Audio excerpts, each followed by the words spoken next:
Perkembangan penyidikan kasus pagar laut, kita sapa jurnalis Kompas TV Rahma Piliang bersama juru kamera Julian Fernando di Mabes Polri Jakarta. Rahma, usai mengantongi pengakuan dari Kades Kohot soal pemalsuan dokumen, lalu apa yang didalami oleh polisi untuk menetapkan tersangka?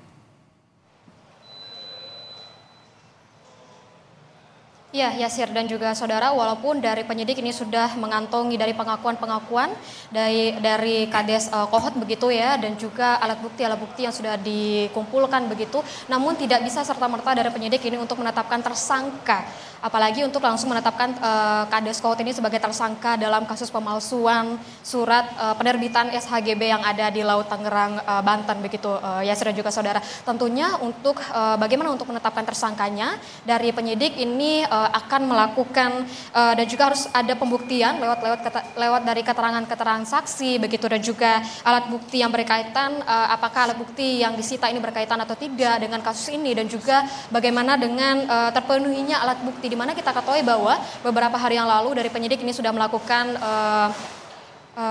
penyitaan terhadap beberapa barang-barang yang sudah dilakukan penggeledahan di kantor desa Kohot, di mana beberapa barang yang sudah disita itu adalah satu buah printer, satu unit layar monitor dan keyboard, dan juga stempel sekretariat desa Kohot. Jadi mana alat ini diduga digunakan untuk membuat atau memalsukan girik atau surat-surat izin begitu, Yasir dan juga saudara. Dan dari Dirtipidum Bareskrim Polri, Brigjen Juhandani menyebutkan bahwa memang mengkonfirmasi bahwa pengakuan yang disampaikan oleh Kades Kohot begitu, bahwa alat-alat yang disita ini digunakan untuk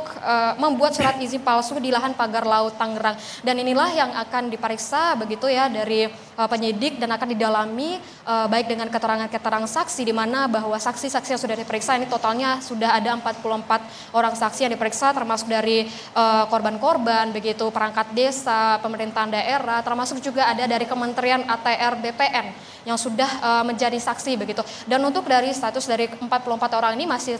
statusnya masih saksi begitu ya, Yasir dan juga saudara. Dan untuk mengetahui dan juga menetapkan siapa tersangka dari pemalsuan surat izin lahan di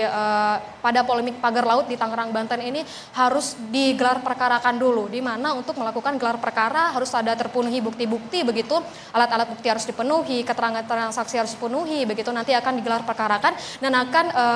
menghasilkan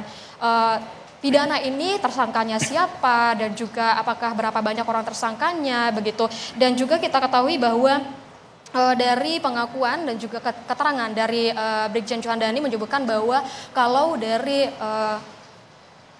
kasus ini tidak hanya sendiri saja dari Kades Kohot yang melakukan pemalsuan begitu, pasti adanya pihak-pihak lain yang turut melakukan yang juga turut dalam kasus pemalsuan surat izin